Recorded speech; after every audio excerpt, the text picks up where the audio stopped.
Hello student. So today my video is from the topic of electrostatic, our first unit in class 12th, and this is a new complete chapter, that is electric potential and potential difference. In the last video I have completed about the Gauss and its application. The next one is electric potential. The complete topic I will this topics I will cover.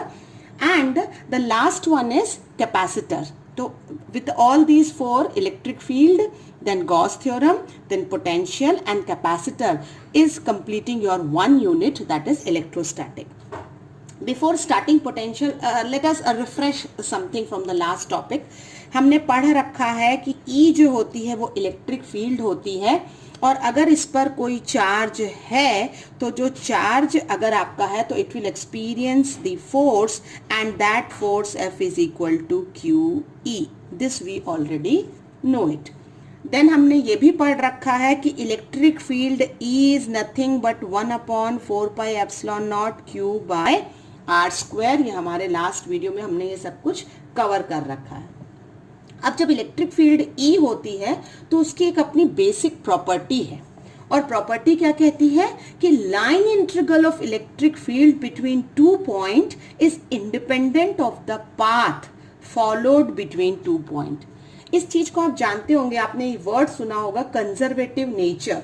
तो conservative nature क्या कहता है कि अगर आपने मान लीजिए आप कहते हैं कि इलेक्ट्रोस्टैटिक फोर्स का नेचर कंजर्वेटिव है, इसका मतलब ये हुआ कि if you have done some work then it will not depend upon the path, it will depend only on the final and initial point.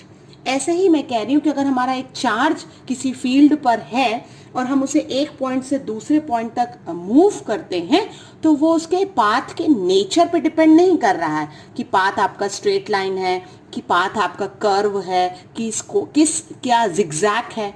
It depends only कहाँ से चालू हुआ और कहाँ तक पहुंचा. That is what called conservative in nature. अब ये डायग्राम देखिए आप जरा. डायग्राम आप समझ रहे होंगे. यहाँ मैंने एक प्लस क्यू चार्ज रखा है जो सोर्स चार्ज है, जिसके कारण लाइंस ऑफ फोर्स कैसी हैं, आउटवर्ड है. तो ये हमारी इलेक्ट्रिक फील्ड है. मेरा पॉइंट चार्ज कहाँ से कहाँ मूव करेगा, आर ए से आर बी. मतलब मेरा एक अगर चार्ज है, कोई भी टेस्ट चार्ज है, वो मूव करना चाहे तो कहाँ से कहाँ करेगा, आर ए से, यहाँ या मैं नाम दे देती हूँ, ए से बी मूव कर रहा है, जिसकी पोजीशन कितनी है, r A and r B है. ठीक है. तो मेरी प्रॉपर्टी क्या कह रही है, प्रॉपर्टी कह रही है कि लाइन इंटीग्रल, ये line integral over the length, if I am going to move a charge E dot dl from A to B, this is independent of the path. It depends only initial and final point. अब आपको समझ में आया होगा कि property क्या है हमारी. तो line integral between the path A and B, between the points A and B is written is like this. तो जब भी आपको कहा जाए line integral of the field तो वो होता है E dot dl. अब इसे हम प्रूफ करके अगर देखें इंडिपेंडेंट ऑफ द पाथ है तो कैसे करेंगे. अब मेरे ख्याल में आपको कंसिडरेशन बड़ा क्लियर है. सोर्स चार्ज प्लस क्यू है, हम ए से बी अपना टेस्ट चार्ज मूव करेंगे. लाइंस ऑफ फोर्स जो फील हो रही है, फील्ड लाइंस ऑफ फोर्स, उसकी भी वैल्यू हम जानते हैं, ओवर आर कैप, ये रेडियस वेक्टर है. तो लेकिन मुझे अगर आपको यहाँ से यहाँ तक वर्क डन निकालना है कि how much I have to do the work in moving the test charge, क्योंकि भाई हम कोई डिस्टेंस कवर कर रहे हैं ना, तो अगर हम कोई डिस्टेंस कवर कर रहे हैं then definitely I will do some work. And work क्यों कर रहे हैं, because I am moving a test charge, isn't it? So I am doing the work because I am moving a test charge, and this work done per unit test charge is nothing but said to be potential. इसे ही हम potential कहते हैं. पर हम अपने potential के topic पे आने के पहले तो हम ये प्रूफ करें कि ये कंजर्वेटिव है. ठीक है. कंजर्वेटिव का मतलब ये हुआ कि ये सिर्फ इनिशियल एंड फाइनल पॉइंट पर डिपेंड करता है. चलिए, तो मैं छोटा सा पाथ कंसिडर करती हूँ पी क्यू. पी क्यू हमारा वो छोटा सा पाथ है जिसमें हमारा जो चार्ज है वो कहाँ से कहाँ मूव कर रहा है, पी से क्यू तक. यानी पी क्यू मेरा कितना है, डी एल है. ठीक है।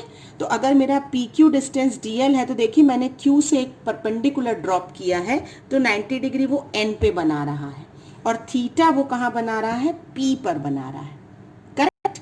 So what can I do, I can find E dot dl, E is the electric field over the path dl, इसका मतलब ये क्या होता है, E dl cos थीटा होता है, करेक्ट। E की वैल्यू हम ऑलरेडी जानते हैं, this is nothing but 1/4πε0 q by r square, isn't it, into dl cos theta. अब अगर मैं cos थीटा की वैल्यू निकालना चाहूं, can I find the value of cos theta in my triangle, तो I think it is clear, cos theta क्या होगा, pn upon pq। देखिए 90 डिग्री जहां बन रहा है उसके सामने वाला हाइपो और जहां हमारा एंगल है वो होता है बेस, तो pn हमारा बेस है, तो यहां से हम कह सकते हैं cos theta is nothing but pn by pq, correct. तो अगर मैं यहाँ पे बोलूं कि मैं pn निकालती हूं तो वो हो जाएगा pq cos theta, can I. अब ये pq मैंने स्टार्टिंग में कंसिडर कर रखा था, क्या था, वो टेस्ट चार्ज जो छोटा सा डिस्टेंस कवर कर रहा था, that is our this PQ। तो PN हमको क्या मिल गया, it is nothing but DL cos theta. Can you tell me ये PN क्या हो सकता है, what is this PN is, भाई this is a radius vector, है ना, ये RA है, ये RB है, ये छोटा सा पाथ हमने जो PQ कंसिडर किया है वो कितना है, DL है। तो अगर ये छोटा सा पाथ DL है तो डेफिनेटली रेडियस वेक्टर में छोटा सा डिस्टेंस कितना होगा, वो DR होगा। तो आई होप आप ये क्लियर करेंगे कि ये जो PN है ये ओवर द रेडियस वेक्टर है, इसका मतलब ये DR है। This is very important point two remember, otherwise आप कंफ्यूज हो जाएंगे। अब हम ये वैल्यू कहाँ पुट अप कर सकते हैं, ये जो हमने इलेक्ट्रिक फील्ड निकाल रखी थी, क्या है हमारी इलेक्ट्रिक फील्ड, कि our electric field E is equal to 1/4πε0 q by r square into this complete dl cos theta is replaced by dr, है ना। I hope this much is clear. तो मैंने जो ये निकाला है ये किसकी वैल्यू निकाल दी है, E डॉट dl की वैल्यू निकाली है और E डॉट dl अब मेरा हो रहा है 1/4πε0 q by r square dr।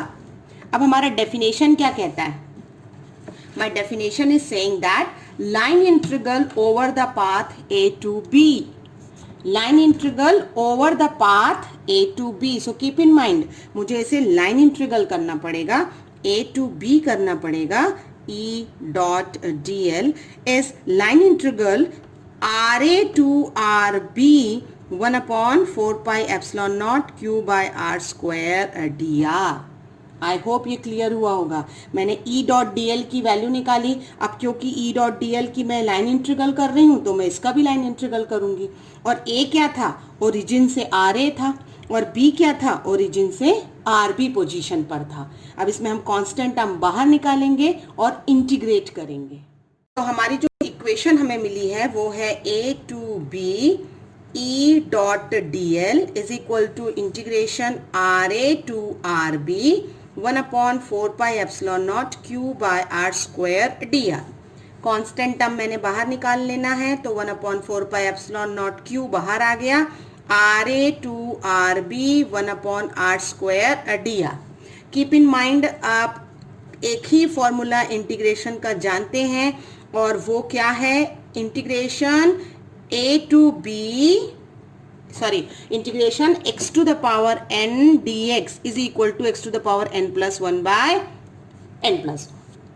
ठीक है, तो r जो है r के रिस्पेक्ट में इंटीग्रेट हो रहा है, पावर क्या है, -2 है, तो 1/4πε0 q स्क्वायर ब्रैकेट लगाऊंगी, r का power -2 plus 1 by -2 plus 1 within the limit RA to RB।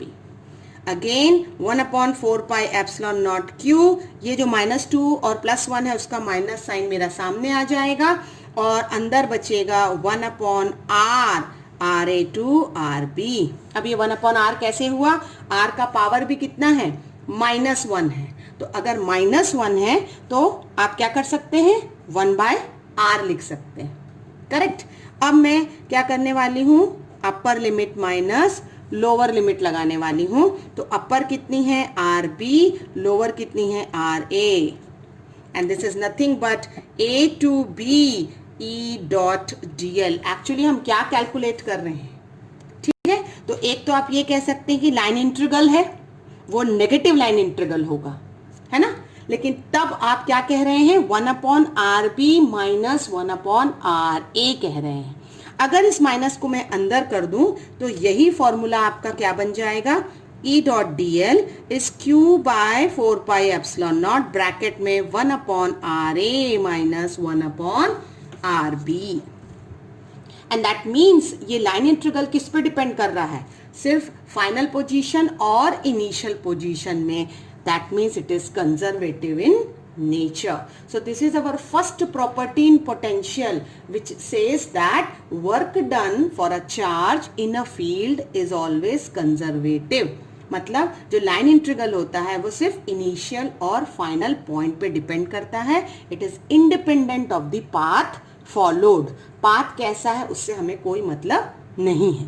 अब हम देखेंगे कि what is potential and potential difference. Now we'll go to study the term electrostatic potential difference. Potential difference हम पहले देखेंगे। तो आपको एक कंसिडरेशन याद है, मैं सिंपल सा एक रफ डायग्राम बनाती हूँ कि हमने एक चार्ज लिया था जो कहाँ से कहाँ मूव कर रहा था, A से B मूव कर रहा था, जिसका ओरिजिन से जो पोजीशन था वो RA से RB था, isn't it? और मेरा चार्ज पार्टिकल में जो फील्ड लाइन थी वो इस तरफ लग रही थी। यानी मैंने एक टेस्ट चार्ज लिया और टेस्ट चार्ज कौन था मेरा, Q0, जो A से B मूव कर रहा था in the presence of source charge plus Q। बहुत एक जस्ट जो अभी हमने लास्ट टॉपिक में डिराइव किया है। तो हमने कहा कि we are finding the work done, और कहाँ से कहाँ मूव कर रहे हैं, A से B मूव कर रहे हैं, और किसको मूव कर रहे हैं, टेस्ट चार्ज को मूव कर रहे हैं। तो इलेक्ट्रोस्टैटिक पोटेंशियल डिफरेंस या पीडी क्या कहलाता है, between the two points that is B and A in a field is nothing but work done per unit positive test charge. तो जब हम ए से बी में जो भी काम करेंगे वो हमारा क्या कहलाता है, V B minus V A, potential difference. याद रखेंगे जब VB माइनस VA करेंगे तो आपका माइनस साइन आएगा, जो हमारे लास्ट टाइम में आया था। जब हम इसको उल्टा कर देंगे, VA माइनस VB करेंगे तो माइनस साइन नहीं रहेगा। अब आप देखिए छोटा सा कि माइनस साइन कैसे रहता है, मैं यहाँ आपको करके बताऊंगी। अब आप अगर वर्क डन की बात करें तो पहले मैंने याद है हमने 2 पॉइंट कंसिडर किए थे। हमारा 2 पॉइंट क्या था, P से Q था ओवर द लेंथ DL, है ना। और ये जो लाइन्स ऑफ फोर्स हैं जो जा रही थी वहां पे हमने एंगल थीटा मेंशन किया था, आपको याद होगा। अभी हमने थोड़ी देर पहले देखा है। तो हमारा जो PQ था वो कितना था, DL था। यहाँ से जब हमने परपेंडिकुलर ड्रॉप किया था N, तो हमें जो PN मिल रहा था वो DR मिल रहा था, करेक्ट। तो अब मैं अगर कहूँ वर्क डन, तो can you tell me what is DW, small work done over the path PQ। छोटा डिस्टेंस कवर कर रहे हैं, टेस्ट चार्ज को मूव कर रहे हैं, तो भाई छोटा काम करेंगे, छोटा वर्क होगा, लेट इट बी DW। हमारा डेफिनेशन है फोर्स इनटू डिस्टेंस, है ना। 11th से पढ़ते आए हम, work done is nothing but force into displacement या डिस्टेंस कवर्ड। तो फोर्स हमारी F है और डिस्टेंस हमारा कितना है, DL है, तो F डॉट DL। अब आप जानते हैं कि इलेक्ट्रिक फील्ड में फोर्स कितनी लगती है, फोर्स लगती है Q0 E, ठीक है। अब Q0 E लगती है, लेकिन हमारी लाइन्स ऑफ फोर्स कैसी हैं, रिपल्सिव है। तो हमें अगर उसको मूव करना है then I have to work against the force, क्योंकि आउटवर्ड फोर्स मिल रही है। तो let it be with minus sign dot DL, correct. तो ये आपका हो गया minus Q0 E dot DL। तो अब वर्क डन को अगर मैं थोड़ा सा रीअरेंज करके लिखूं तो क्या लिख सकती हूँ, minus Q0 E dot DL। But मुझे तो टोटल वर्क डन निकालना है, टोटल वर्क डन निकालना, और हमारा चार्ज कहाँ से कहाँ जा रहा है, A से B जा रहा है, तो मुझे इंटीग्रेट करना पड़ेगा। A से B का मतलब क्या हुआ, हमारी पोजीशन जो है वो A से B चेंज हो रही है। माइनस Q0 और जो है हमारा कांस्टेंट है बाहर आ जाएगा, A से B क्या बचेगा, it's nothing but E dot dl।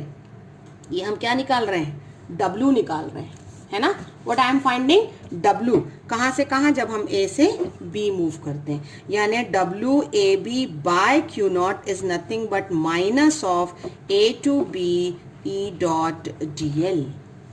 और अभी मैंने आपको E डॉट dl ही निकालना सिखाया है, तो वही जो फॉर्मूला आपका आया है ना कि A से B जब हम E डॉट dl निकालते हैं तो वो nothing but work done upon test charge होता है, जिसे हम इलेक्ट्रोस्टैटिक पोटेंशियल डिफरेंस कहते हैं। यानी देखिए हमें एक पूरा फॉर्मूला एक इस तरीके का मिल गया ना कि VB minus VA is nothing but defining from WAB by Q naught, यानी work done in moving the test charge, ठीक है, between the 2 points is nothing but negative integral from A to B E dot dl। और इसे भी हम proof कर सके हैं कि इट इज कंजर्वेटिव, यानी एक और फॉर्मूला मिला है हमें Q by 4 pi epsilon naught bracket में 1 upon R B minus 1 upon R A. तो आई होप आपको इलेक्ट्रोस्टैटिक पोटेंशियल क्लियर हुआ होगा। अभी हम इलेक्ट्रोस्टैटिक पोटेंशियल डिफरेंस कर रहे हैं, अब हम डिराइव करेंगे फॉर्मूला इलेक्ट्रोस्टैटिक पोटेंशियल का, जो आपको मुझे मेरे नेक्स्ट वीडियो में मिलेगा। Thank you everyone.